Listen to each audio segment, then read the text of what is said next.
Welcome to Jillavani news.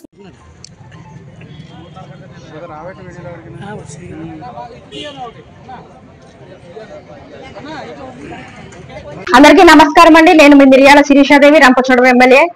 Assembly పూర్తి చేసుకున్న తర్వాత కాన్స్టిట్యున్సీలోకి వచ్చి ప్రజల సమస్యల నిమిత్తం ఈ రోజు హెడ్ క్వార్టర్ లో ఉన్నటువంటి పార్టీ ఆఫీస్ లో ప్రజలందరికీ అందుబాటులో ఉండడం జరుగుతా ఉంది. ఈ రోజు ప్రధానంగా 22 చెక్కులు సీఎం రిలీఫ్ ఫండ్ నుంచి ఎవరైతే అనారోగ్య సమస్యలతో ఉన్నారో, ఒక చంద్రబాబు నాయుడు గారు, అదేవిధంగా ఎన్టీ రామారావు గారు ఒక కుటుంబానికి ఒక పెద్దగా తన బాధ్యత ఏ విధంగా అయితే నెరవేరుస్తానని మాట ఇచ్చారో దాని ప్రకారంగా అనారోగ్యానికి గురైన ప్రతి కార్యకర్తకి, ప్రతి వ్యక్తికి కూడా ఎవరైతే మన పేరు మీద అప్లై చేసుకున్నారో సహాయ నిధి కోరుతూ వాళ్ళందరికీ కూడా మనం ఎమ్మెల్యే అయినప్పటి నుంచి వస్తూనే ఉన్నాయి. ఈ రోజు ప్రధానంగా ఈ నెల రోజుల్లో 22 చెక్కులు రావడం జరిగింది. 19,29,000 రూపాయల చిల్లర డబ్బులు ఈ రోజు ఎవరైతే బాధితులు ఉన్నారో అనారోగ్యం గురైన వాళ్ళ యొక్క ఖాతాల్లోకి కూడా చెక్కుల రూపంలో జమ చేయడం జరుగుతా ఉంది.